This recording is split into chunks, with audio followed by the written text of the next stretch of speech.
Hello, this is Photography Gamer, welcome back to the channel. Today I'm reviewing Deep Rock Galactic for Microsoft Windows via Steam. The game is also available for the Xbox One. Deep Rock Galactic is a first-person shooter developed by Ghost Ship Games. You play as a dwarf who works for Deep Rock Galactic, an off-world mining company searching for precious minerals in space. The game features procedurally generated levels that are fully destructible, and the dwarves are split into 4 distinct classes with different equipment. The game can be played solo with an AI drone or online with up to 3 other players.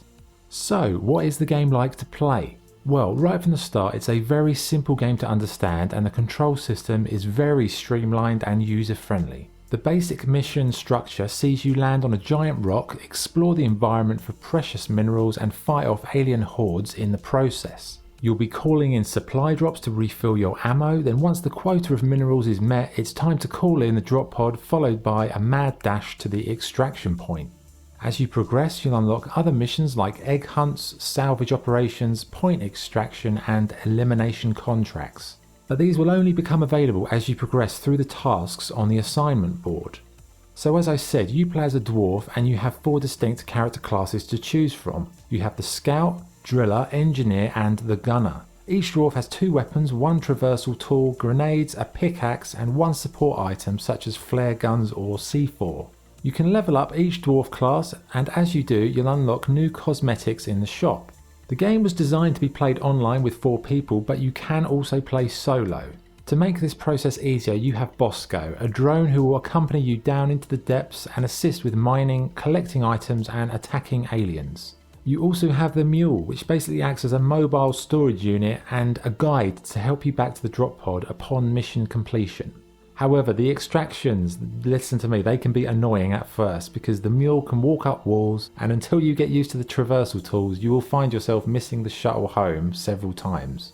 So technically this is a first-person shooter and there is a lot of action, but I'd say it's more about resource gathering than anything else. That's your job, you're paid to go down into these hostile places, dig your way to the minerals and bring the payload home. The procedural game world is really well implemented and no 2 levels or missions really play out the same way. The levels are broken down into hazards, levels and structural complexity, and on the harder settings it's very challenging just to find the resources and just to get around because it's really complex. But to help you out there are these dirt patches. Basically the dirt patches connect different tunnels, so if you're stuck and you don't know where to go, look for a dirty sort of muddy patch, dig through there and off you go. The world map has distinct regions like ice caverns, volcanic rocks, and these are really interesting because the volcanoes erupt as you're playing and the map deconstructs and causes big chasms. Very interesting. But to help with this you've got a terrain scanner which can be accessed via your inventory, and this is like a 3D map where you can see the terrain around you and work out where you've got to go or where you haven't been, and it's a very useful tool. It's really, the strongest point of the game. It's all about planning your route, traversing the environment and kind of making sure you've got enough material to do so. The enemies in the game are pretty varied, from like basic bugs, spiders, flying ones who'll kidnap you and large behemoths that really require some heavy weapons to kill. But even dwarves need a bit of R&R between missions, so thankfully you have the rig, your home base of operations where you can blow off some steam with a few beers at the pub, followed by the obligatory dance-off at the jukebox.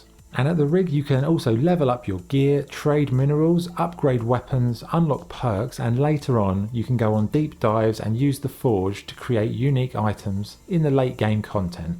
Graphically the game looks great and it has a kind of cel-shaded quality in parts. It's colourful, vibrant, and the dwarves all have a lot of character and charm. The Steam version utilises Ansel, which is a generic photo mode.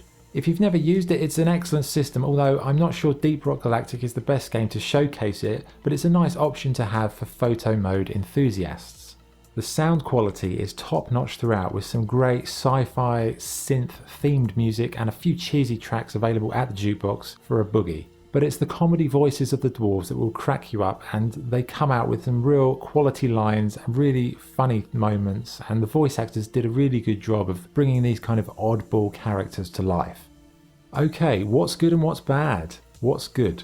The dwarf class system makes for a varied experience, the procedural levels are really well created, the mission variety keeps the experience feeling fresh, The game is super addictive whether played solo or co-op. The gameplay loop is very simple, but for some reason it just never gets old. The rig offers some light relief and good customization options. The sound and the voice is excellent. The online technical performance was very good, and it's just a really fun, enjoyable and satisfying experience. What's bad? The 5-minute time limit on extraction is quite annoying at first. A bit more variety in the cosmetic department would have been nice, and it's a shame in solo you don't have AI dwarves to switch between. But you do have Bosco, so at least you're not completely alone. So, what's the verdict? Deep Rock Galactic is an immensely playable game with a very addictive gameplay loop. The dwarf class system, procedural levels and varied mission types make for a really interesting experience, even though essentially you're doing the same things over and over again.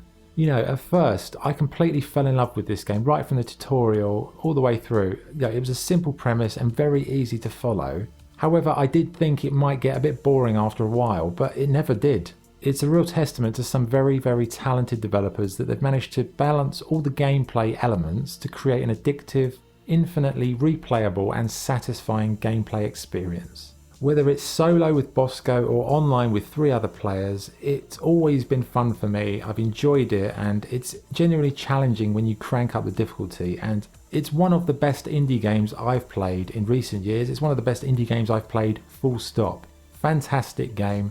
Love it, still love it. Strongly, strongly recommend it. Okay, so with all that being said, my score for Deep Rock Galactic is 9.5 out of 10. Okay, that was the review. Thank you for watching. If you enjoyed the video, please like and subscribe. This is Photography Gamer signing off. Thank you.